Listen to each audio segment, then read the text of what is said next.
Hi students, today we are going to discuss about trial balance. ఈ trial balance ఎలా generate అవుతుంది అనేది మనం ప్రీవియస్ వీడియోస్లో చూసాం. ప్రీవియస్ వీడియోస్లో ఏం చెప్పుకున్నాం, ఒక ఫైనాన్షియల్ ఇయర్లో ఉన్న ట్రాన్సాక్షన్స్ అన్నిటిని కలెక్ట్ చేసి వాటిని క్లాసిఫై చేసి రికార్డ్ చేసిన తర్వాత మనకి ట్రయల్ బ్యాలెన్స్ జనరేట్ అవుతుంది. Collection of data first. Collection అంటే వేరే సోర్సెస్ నుంచి మనం డేటా ఎలా కలెక్ట్ చేస్తాం అనేది ప్రీవియస్ వీడియోస్లో మనము డిస్కస్ చేసాం. ఇక్కడ పర్చేస్ డిపార్ట్మెంట్ నుంచి, సేల్స్ డిపార్ట్మెంట్ నుంచి, హెచ్ఆర్ డిపార్ట్మెంట్ నుంచి, ప్రొడక్షన్ డిపార్ట్మెంట్ నుంచి, ఇలా ఆల్ కైండ్స్ ఆఫ్ డిపార్ట్మెంట్స్ నుంచి మనము డేటాని కలెక్ట్ చేసుకుంటాం. కలెక్ట్ చేసుకున్న తర్వాత నెక్స్ట్ స్టెప్ ఏంటనమాట, classification. First collection of data, రెండోది classification of data. Collection of data, classification,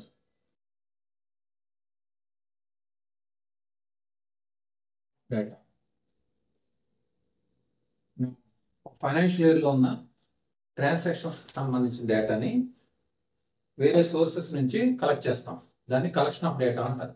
ఈ కలెక్ట్ చేసిన డేటాని క్లాసిఫై చేస్తాం. క్లాసిఫై చేయడం అంటే ఏంటి, డేటా రకరకాల ట్రాన్సాక్షన్స్ జరుగుతాయి కంపెనీలో. 1 year టైం పీరియడ్లో different transactions, purchases, sales, etcetera, bank payments, receipts, ఇవన్నీ. వీటిని క్లాసిఫై చేస్తాం. ఎలా క్లాసిఫై చేస్తాము, మన అకౌంటింగ్ అంటే ఏంటి, income, expenditure, assets, liabilities, purchases, sales, ఇవే ఉంటాయి అకౌంట్స్లో.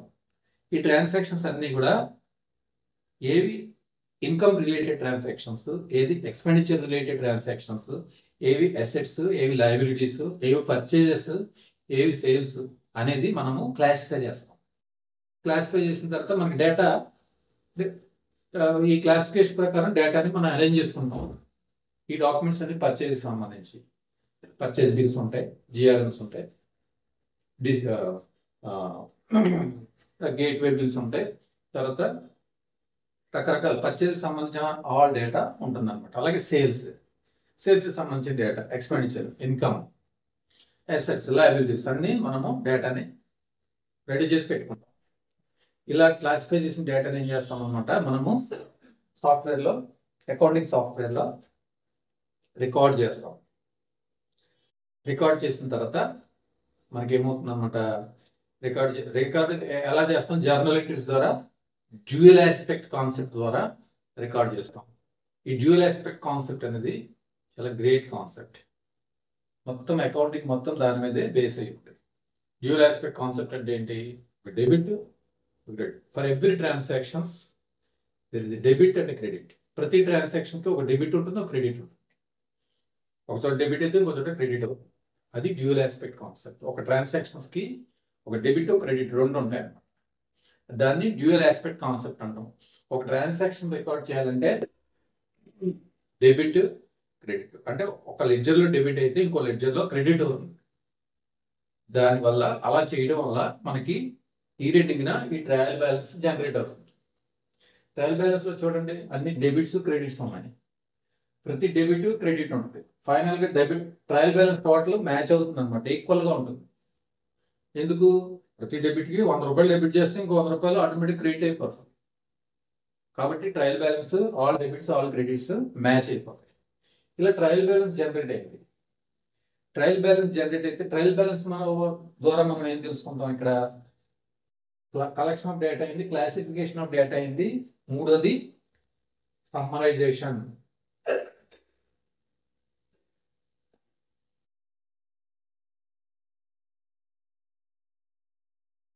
డేటా, సమ్మరైజేషన్ ఆఫ్ డేటా అంటే ఏంటన్నమాట, ట్రయల్ బ్యాలెన్స్. ఈ విధంగా సమ్మరైజ్ అయ్యి బయటకు వస్తుంది. మనం ఎంట్రీలు వేసిన వెంటనే సాఫ్ట్వేర్లో ఎంట్రీలు వేసి ట్రయల్ బ్యాలెన్స్ జనరేట్ అయితే this is what is known as summarisation. Summarisation అంటే ఏంటి, ఇక్కడ చూడండి, డెబిట్స్, ఆల్ డెబిట్స్. డెబిట్స్ ఏమేమి ఉంటాయి మనకి గోల్డెన్ రూల్స్ ప్రకారం debit what comes in, debit what goes. Assets అన్ని డెబిట్, లయబిలిటీస్ అన్ని credit, expenditure debit, income credit, purchase debit, sales credit. చూడండి ఇక్కడ ఇక్కడ ఫర్ ఎగ్జాంపుల్ పర్చేజెస్ తీసుకున్నాం. పర్చేజెస్ అండ్ సేల్స్, డెబిట్లో ఉన్నది పర్చేజ్, క్రెడిట్లో ఉన్నది సేల్. డెబిట్లో పర్చేజెస్ అంటే 2,20,000 పర్చేజెస్ ఉన్నాయి. అంటే ఏంటి, సంవత్సరం మొత్తంలో ఈ 2,20,000 వర్త్ పర్చేజ్ చేసాం మనం. అంటే ఏంటి, ఈ 2,20,000కి 1000 ట్రాన్సాక్షన్స్ ఉంటాయి, 1000 బిల్స్ ఉంటాయి. వాటన్నిటిని కలిపి దాని టోటల్ వాల్యూ ఎంత అనమాట, 2,20,000. This is what is known as summarisation. Total purchase తీసుకొచ్చి ఇక్కడ ట్రయల్ బ్యాలెన్స్ లో చూపిస్తాం అనమాట. Purchase expenditure debit. క్రెడిట్ దేనికి వెళ్తుంది, పర్చేజెస్ ఎవరి దగ్గర నుంచి మనం చేస్తాం, క్రెడిటార్స్. సందరి క్రెడిటార్స్ ఉంటారు, డెటార్స్ క్రెడిటార్స్ ఉన్నారు. ఇక్కడ క్రెడిటార్స్ లో 55,500, ఇక్కడ 2,20,000 ఉంది, ఇక్కడ 55,500 ఉంది. రెండు ఈక్వల్ అవ్వలేదు కదా, ఎందుకంటే పర్చేజెస్ కొన్ని క్యాష్ తో పర్చేజ్ చేస్తాం, బ్యాంక్ కొన్ని పేమెంట్ చేసేసి పర్చేజ్ చేస్తాం. లేదంటే కొంతమంది క్రెడిట్ మీద పర్చేజ్ చేసి within 6 months, within 2 months, 3 months అలా రీపే చేసేస్తుంటాం. అలా రీపే చేసిన తర్వాత మిగిలిన క్రెడిటర్స్ అనమాట. ఈ సందరి క్రెడిటర్స్ అంటే ఇది కూడా సమ్మరైజేషన్. ఇది ఎక్స్పెండిచర్, ఇది లయబిలిటీ. ఎక్స్పెండిచర్ ఎప్పుడు కూడా టోటల్ ఎక్స్పెండిచర్ ఉంటుంది. లయబిలిటీ అనేది కొంత పే చేస్తే తగ్గిపోతుంది అన్నమాట. ఆ పేమెంట్ చేసినప్పుడు బ్యాంక్ ఉంటుంది కదా, ఇక్కడ క్యాష్ అండ్ బ్యాంక్, ఇది క్యాష్ 1,400. బ్యాంక్ బ్యాలెన్స్ మనం క్యాష్ ఇచ్చి పర్చేజ్ చేసినప్పుడు బ్యాంక్ బ్యాలెన్స్ తగ్గిపోతుంటుంది అనమాట. బ్యాంక్ బ్యాలెన్స్ క్రెడిట్ లో ఉంటుంది, ఉన్న బ్యాలెన్స్ తగ్గుతుంది అనమాట. ఒక 3 లక్షల బ్యాలెన్స్ ఉందనుకోండి, ₹1,00,000 క్రెడిటర్స్ పే చేసేస్తే ఇంకా 2 లక్షలు మిగులుతుంది అనమాట. ఆ విధంగా. అలాగే సేల్స్, ఇక్కడ సేల్స్ క్రెడిట్ 3,30,000. ఇది ఏంటి అనమాట, 1 year లో ఉన్న టోటల్ సేల్స్ వాల్యూ. 1 year లో ఉన్న టోటల్ సేల్స్ వాల్యూ అంటే ఈ సేల్స్ కూడా ఒక 500-600 ఇన్వాయిస్లు ఉంటాయి. వాటన్నిటిని కలిపితే ఈ 3,30,000. ఇది సమ్మరైజేషన్ అనమాట. Total sales, total datas, total creditors. This is what is known as summarisation. Collection of data, classification of data and summarisation of data. ఇది సమ్మరైజేషన్ అనమాట. సమ్మరైజింగ్ అయిపోయిన తర్వాత ట్రయల్ బ్యాలెన్స్ లో సమ్మరైజ్ అయిన డేటానే వస్తుంది అనమాట. మనకి సమ్మరైజ్ చేసిన తర్వాత ఏంటి, ఇంటర్ప్రిట్ చేయాలి. ఎలా ఇంటర్ప్రిట్ చేస్తారు, through financial statements, trading and profit and loss account, balance sheet. వాటి ద్వారా ఇంటర్ప్రిట్ చేస్తాం. ఎవరికి ఇంటర్ప్రిట్ చేస్తాం, కంపెనీ యొక్క స్టేక్ హోల్డర్స్ కి ఇంటర్ప్రిట్ చేస్తాం. ఈ డేటాని, సమ్మరైజ్ డేటాని మన కంపెనీస్ యాక్ట్ ప్రకారం ఒక ఫార్మేట్ ఉంది, trading and profit and loss schedule 3 format అంటారు దాన్ని. Trading and profit and loss account, balance sheet prepare చేసి దాని ద్వారా స్టేక్ హోల్డర్స్ కానీ వేరే ఎవరికైనా కానీ మనం యాన్యువల్ రిపోర్ట్స్ ని సబ్మిట్ చేస్తాం. ఫైనాన్షియల్ రిపోర్ట్ ని, ఫైనాన్షియల్ డేటాని, ఫైనాన్షియల్ మన స్ట్రెంత్ ఎలా ఉంది, ఫైనాన్షియల్ హెల్త్ ఎలా ఉంది, స్ట్రాంగ్ గా ఉందా, వీక్ గా ఉందా అనేది ఈ ఇంటర్ప్రిటేషన్ ద్వారా తెలుస్తుంది అనమాట. ఓకే, నెక్స్ట్ అసలు ట్రయల్ బ్యాలెన్స్. ఈ ట్రయల్ బ్యాలెన్స్ ద్వారా మనం ఫైనాన్షియల్ స్టేట్మెంట్స్ ని ఎలా ప్రిపేర్ చేస్తాం చూడండి. ఇది as on 31st December 2009 position ఉంది. ఈ బ్యాలెన్స్ షీట్ డేట్ తర్వాత కొన్ని అడ్జస్ట్మెంట్స్ ఉంటాయి. అడ్జస్ట్మెంట్స్ అంటే ఏంటి, మన ఎంట్రీలు అన్నీ వేసేస్తాం. 1 year లో ఉన్న ట్రాన్సాక్షన్స్ అన్ని ఎంట్రీ వేసేస్తాం. ఎంట్రీ వేసిన తర్వాత మనకి ప్రాఫిట్ నుంచి ఎంత మొత్తం రిజర్వ్స్ కి ట్రాన్స్ఫర్ చేయాలి. అలాగే కొన్నిటికి ప్రావిజన్ పెట్టాల్సి ఉంటుంది. కొన్ని ఫ్యూచర్ ఎక్స్పెండిచర్ ఏదైనా ఉంటే దానికి ఎంత ప్రావిజన్ పెట్టాలి, డిప్రిసియేషన్ ఎంత, రేట్ ఆఫ్ పర్సెంటేజ్ డిప్రిసియేషన్ ఎంత క్రియేట్ చేయాలి, ఇలాంటివన్నీ ఉంటాయి. వీటన్నిటిని మేనేజ్మెంట్ డెసిషన్ తీసుకున్న తర్వాత మనకి ఎంట్రీలు వేస్తాం. మళ్ళీ వాటికి సెపరేట్గా వేస్తాం అనమాట. వాటిని అడ్జస్ట్మెంట్స్ రూపంలో పక్కన అడ్జస్ట్మెంట్స్ కింద చూపిస్తాం. ఈ అడ్జస్ట్మెంట్స్ లో ఏమేమి ఉన్నాయి మనకి, transfer ₹10,000 to reserve fund. Profit transfer అంటే ఎక్కడి నుంచి ట్రాన్స్ఫర్ చేయాలి, ప్రాఫిట్ నుంచి ట్రాన్స్ఫర్ చేయాలి. రిజర్వ్ ఫండ్ కి ప్రాఫిట్ నుంచి 10,000 ట్రాన్స్ఫర్ చేయాలి. అలాగే provide depreciation on buildings 5%. Stock, ఇది closing stock 12,000. Dividend at 15% on share capital is to be provided. Dividend on share capital, share capital మీద మన షేర్ హోల్డర్స్ కి మనము ప్రతి సంవత్సరం ప్రాఫిట్ వచ్చి కొంత అమౌంట్ ని డివిడెండ్ గా ఇస్తాం అనమాట. ఇప్పుడు ఏదైనా లోన్ తెచ్చామనుకో, లోన్ ఎవరి నుంచి తెస్తాం, వాళ్ళకి ఇంట్రెస్ట్ ఇస్తాం సంవత్సరానికి ఎంత. అలాగే shareholders are the owners of the company.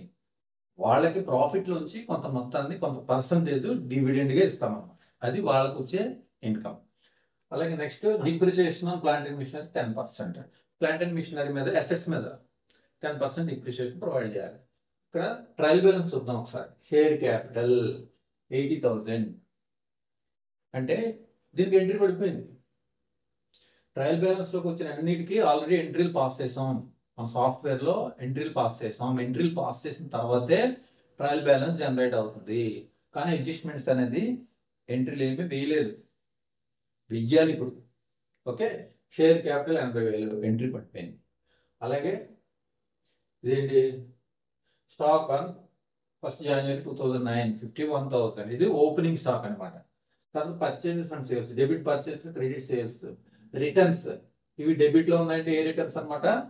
Sales returns. అలాగే general expenses, expenditure debit, sundry debtors and sundry creditors, debit sundry debtors, credit sundry creditors. Travelling expenditure, it is an expenditure. Advertisement, it is an expenditure. Rates and taxes, it is an expenditure. Discount received, it is an income. Discount received income, credit. అలాగే bank interest, expenditure. Bad debts, expenditure. Buildings, asset, asset is a debit. Plant and machinery, asset, debit. Loan, liability, credit. అలాగే cash 1400, asset, current asset. తర్వాత reserve fund 23,000 reserve fund ఉంది మన దగ్గర already. Reserve ఫండ్ అంటే last year మనము reserve మళ్ళించింది ఇక్కడ చూపిస్తాం అనమాట. ప్రీవియస్ ఇయర్లో రిజర్వ్ మళ్ళించింది అనమాట. ఇక్కడ ఉంది ఆల్రెడీ. ప్రిలిమినరీ ఎక్స్పెన్సెస్, ఇది ప్రిలిమినరీ ఎక్స్పెన్సెస్ అంటే ఏంటంటే, ప్రిలిమినరీ ఎక్స్పెన్సెస్ అంటే ఏంటి?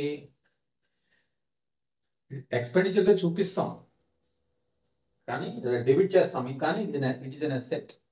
ప్రిలిమినరీ ఎక్స్పెండిచర్ అంటే కంపెనీ కొత్తగా పెట్టాం. Preliminary and pre operative expenditure అంటారు. కంపెనీ ప్రొడక్షన్ స్టార్ట్ చేయకముందు, అంటే కంపెనీ పూర్తిగా ఇన్స్టాలేషన్ అవ్వకముందు, ప్లాంట్ అండ్ మిషనరీ కానీ ప్లాంట్ అండ్ మిషనరీ ఇన్స్టాల్ అవ్వకముందు అంటే ప్రొడక్షన్ జరగదప్పుడు. ప్రొడక్షన్ స్టార్ట్ చేయకముందు అంటే ప్లాంట్ అండ్ మిషనరీ పూర్తిగా ఇన్స్టాలేషన్ అవ్వలేదు, ప్రాజెక్ట్ ఈస్ అండర్ ప్రోగ్రెస్, అప్పుడు పెట్టిన ఎక్స్పెండిచర్ మొత్తం కూడా ప్రీ ఆపరేటివ్. అంటే మన ఆపరేషన్స్ ముందు పెట్టే expenditure pre operative expenditure or preliminary expenditure. Preliminary expenditure అంటే ఏంటన్నమాట? మన ప్రొడక్షన్ కానీ మన ఆపరేషన్స్ స్టార్ట్ చేయకముందు పెట్టే ఎక్స్పెండిచర్. దాన్ని ఎక్స్పెండిచర్గా ట్రీట్ చేయం, దాన్ని బ్యాలెన్స్ షీట్లో చూపిస్తాం.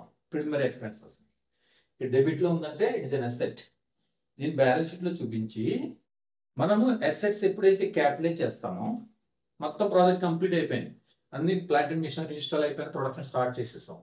స్టార్ట్ చేసిన తర్వాత ఈ బ్యాలెన్స్ షీట్లో ఉండే ప్రిలిమినరీ ఎక్స్పెన్సెస్ని సంవత్సరానికి ఎంత రైట్ ఆఫ్ చేస్తాం, డెబిట్ చేస్తూ ఉంటాం అన్నమాట. లేదంటే అసెట్కి యాడ్ చేసేస్తాం, ఏదైనా చేయొచ్చు. ప్రిలిమినరీ ఎక్స్పెన్సెస్ తీసుకెళ్ళి అసెట్కి యాడ్ చేయొచ్చు, లేదా ప్రాఫిట్ అండ్ లాస్ అకౌంట్కి డెబిట్ చేయొచ్చు, ఎలాగైనా చేయొచ్చు. కొంతమంది ఏం చేస్తారంటే అసెట్స్కి యాడ్ చేసేస్తారు, క్యాపిటలైజ్ చేసేస్తారు వాటిని కూడా. Next profit and loss account 55,000 క్రెడిట్లో ఉంది, అంటే ప్రాఫిట్ అంటే లాస్ట్ ఇయర్ వరకు ఉన్న ప్రాఫిట్ ఇది 55,000. ఈ రిజర్వ్స్ ఏమనుకుందాం, లాస్ట్ ఇయర్ వరకు ఉన్న. ఈ బ్యాలెన్స్ షీట్ ఎప్పుడు డేట్ 31st December 2019 అంటే 1st January 2009 ఉన్న రిజర్వ్, ఇది ప్రాఫిట్. ఇది అర్థమైందా? ఇవన్నీ కూడా ఎంట్రీలు పాస్ అయిపోయినాయి, ఎంట్రీలు పడిపోయినాయి. దాని ఎంట్రీలు పాస్ అయితేనే ట్రయల్ బ్యాలెన్స్ జనరేట్ అవుతుంది. ఈ అడ్జస్ట్మెంట్స్కి ఏమి ఎంట్రీలు పాస్ చేయలేదు, వీటికి ఇప్పుడు ఎంట్రీలు పాస్ చేయాలి. ఇంకొకటి ఫండమెంటల్గా ఒకటి గుర్తుపెట్టుకోవాలి, బ్యాలెన్స్ షీట్ ట్రయల్ బ్యాలెన్స్లో ఉన్న ఐటమ్స్ అన్నీ కూడా ఏదో ఒక దగ్గరే వస్తుంది posting. Profit and loss account కానీ బ్యాలెన్స్ షీట్లో కానీ ఒక చోట చూపిస్తాం, 2 చోట్ల రాదు. ఈ ప్రతి ట్రాన్సాక్షన్ కూడా ఏదో ఒక చోట వస్తుంది, trading and profit and loss account కానీ బ్యాలెన్స్ షీట్. కానీ అడ్జస్ట్మెంట్లో ఉన్నవి ఎందుకు ఒక చోట వస్తుంది? ఒక డెబిట్ ఒక క్రెడిట్ వచ్చేసినాయి, ప్రతి ట్రాన్సాక్షన్కి ఒక డెబిట్ క్రెడిట్ ఉంటుంది. డెబిట్లో వచ్చేసింది, క్రెడిట్లో వచ్చేసింది. ఈ డెబిట్స్ అన్నీ ఒక దగ్గర అవుతాయి, క్రెడిట్స్ అన్నీ ఒక దగ్గర అవుతాయి. ఈ అడ్జస్ట్మెంట్స్ అనేవి ఎంట్రీలు పడలేదు. ప్రతి ట్రాన్సాక్షన్కి ఒక డెబిట్ క్రెడిట్ ఉంటుంది. డెబిట్కి ఒకసారి, క్రెడిట్ ఒకసారి, 2 సార్లు చూపించాలి పోస్టింగ్. ప్రాఫిట్ అండ్ లాస్ అకౌంట్లో ఒకసారి, బ్యాలెన్స్ షీట్లో ఒకసారి. ఈ అడ్జస్ట్మెంట్స్ అన్ని కూడా 2 టైమ్స్ పోస్ట్ చేయాలి. ప్రాఫిట్ అండ్ లాస్ అకౌంట్లో చూపించాలి, trading and profit and loss అకౌంట్లో, అలాగే బ్యాలెన్స్ షీట్లో కూడా చూపించాల్సి ఉంటుంది అనమాట. ఎందుకు? ఒక డెబిట్, ఒక క్రెడిట్, ఎవ్రీ ట్రాన్సాక్షన్ రెండు చోట్ల వస్తుంది పోస్టింగ్. అది ఫండమెంటల్గా గుర్తుపెట్టుకోవచ్చు. అడ్జస్ట్మెంట్స్ని రెండు సార్లు చూపించాలి. ఓ trading and profit and loss అకౌంట్లో చూపించాలి, ఇంకో చోట బ్యాలెన్స్ షీట్. ఇప్పుడు ట్రాన్స్ఫర్ రిజర్వ్స్ 10,000 ఉన్నాం అంటే ప్రాఫిట్ నుంచి 10,000 రిజర్వ్స్గా ట్రాన్స్ఫర్ చేయాలి. అంటే కరెంట్ ఇయర్లో ఇవన్నీ profit and loss account prepare చేస్తే కొంత ప్రాఫిట్ వస్తుంది, దాంట్లో నుంచి 10,000 తగ్గించాలి. అంటే ప్రాఫిట్ అండ్ లాస్ అకౌంట్కి డెబిట్ చేస్తాం 10,000. ఇంకో చోట ఎక్కడ చూపిస్తాం? తీసుకెళ్ళి రిజర్వ్స్కి యాడ్ చేస్తాం. ట్రాన్స్ఫర్ రిజర్వ్స్ ఉన్నాయి కదా, రిజర్వ్స్ అంటే ఎక్కడికి వెళ్తుంది? లయబిలిటీస్. అంటే షేర్ హోల్డర్స్ షేర్ క్యాపిటల్ తర్వాత రిజర్వ్స్ అండ్ సర్ప్లస్ అని వస్తుంది. అక్కడ రిజర్వ్స్లో ఈ 10,000 ప్లస్ ఈ 23,000 రెండు కలిపి అక్కడ చూపిస్తాం. అంటే 10,000 ప్రాఫిట్ అండ్ లాస్ అకౌంట్లో వస్తుంది, లయబిలిటీ సైడ్ వస్తుంది. అలాగే డిప్రిసియేషన్ అండ్ బిల్డింగ్స్ 5%. డిప్రిసియేషన్ అనేది ఎక్స్పెండిచర్ కాబట్టి ప్రాఫిట్ అండ్ లాస్ అకౌంట్లో డెబిట్ చేస్తాము. At the same time asset value తగ్గిస్తాం అసెట్స్లో. అలాగే స్టాక్, క్లోజింగ్ స్టాక్ అని ట్రేడింగ్ అకౌంట్లో క్రెడిట్ చేస్తాము. At the same time balance షీట్లో కరెంట్ అసెట్స్లో చూపిస్తాం రెండింటి దగ్గర. అలాగే dividend at 15% of share capital is to be provided. Dividend అంటే ఏంటి? ప్రావిజన్. ఫ్యూచర్ ఎక్స్పెండిచర్కి, ఫ్యూచర్లో మన షేర్ ఈ సంవత్సరం ప్రాఫిట్ వచ్చింది, నెక్స్ట్ ఇయర్ షేర్ హోల్డర్స్కి ఎంత డివిడెండ్ ఇద్దాం అనుకున్నాం. డివిడెండ్ అనేది ఫ్యూచర్ ఎక్స్పెండిచర్ కాబట్టి దానికి ఒక ప్రావిజన్ క్రియేట్ చేస్తాం. దీన్ని ప్రాఫిట్ అండ్ లాస్ అకౌంట్లో డెబిట్ చేసి ప్రాఫిట్ నుంచి తగ్గిస్తాము. అట్ ది సేమ్ టైం లయబిలిటీస్లో ప్రావిజన్స్లో చూపిస్తాం. Okay, next depreciation and plant and machinery 10%. Same depreciation and buildings లాగే ఇది కూడా ప్రాఫిట్ అండ్ లాస్ అకౌంట్లో డెబిట్ చేస్తాము, అసెట్ వాల్యూ నుండి తగ్గిస్తాము. రెండు చోట్ల అడ్జస్ట్మెంట్స్ అన్నీ కూడా రెండు చోట్ల వస్తాయి. కానీ ట్రయల్ బ్యాలెన్స్ ఒక్క చోట మాత్రమే వస్తుంది. ఇక్కడ చూడండి, షేర్ క్యాపిటల్ 80,000 ఉంది, లయబిలిటీ సైడే వస్తుంది. ఇది స్టాక్ ట్రేడింగ్ అకౌంట్లో డెబిట్ సైడ్ వస్తుంది, ఇంకెక్కడ రాదు. పర్చేజెస్ ట్రేడింగ్ అకౌంట్లో డెబిట్, సేల్స్ ట్రేడింగ్ అకౌంట్లో క్రెడిట్, రిటర్న్స్ సేల్స్ నుంచి లెస్ చేస్తాం, sales returns. Expenditure profit and loss అకౌంట్లో debit. Debtors, creditors. Debtors asset side చూపిస్తాం, క్రెడిటార్స్ లయబిలిటీ సైడ్ చూపిస్తాం. Travelling expenditure profit and loss account debit. Advertisement debit, profit and loss account. Rates and taxes profit and loss account debit. Dividend received profit and loss అకౌంట్లో credit income. Bank interest profit and loss account debit. Bad debts అనేవి sundry డేటార్స్ నుంచి deduct చేస్తాం, asset నుంచి తగ్గిస్తాం అనమాట. Buildings asset, plant and machinery asset, cash asset, loan liability. అలాగే reserve fund, already reserve fund లయబిలిటీలో ఉంది, లయబిలిటీ సైడ్ చూపిస్తాం. Preliminary expenses asset, profit and loss account liability. Profit and loss account మనకి లయబిలిటీస్లో చూపిస్తాం, రిజర్వ్స్ అండ్ సర్ప్లస్లో చూపిస్తాం. ఎందుకంటే share holders ఫండ్స్కి సంబంధించింది. ప్రాఫిట్ అనేది ప్రాఫిట్ అంటే ఇన్కమే ఎక్కువ ఉంది ఎక్స్పెండిచర్ కంటే, ప్రాఫిటే. కానీ ఆ ప్రాఫిట్ అనేది ఎవరిది? షేర్ హోల్డర్స్ది.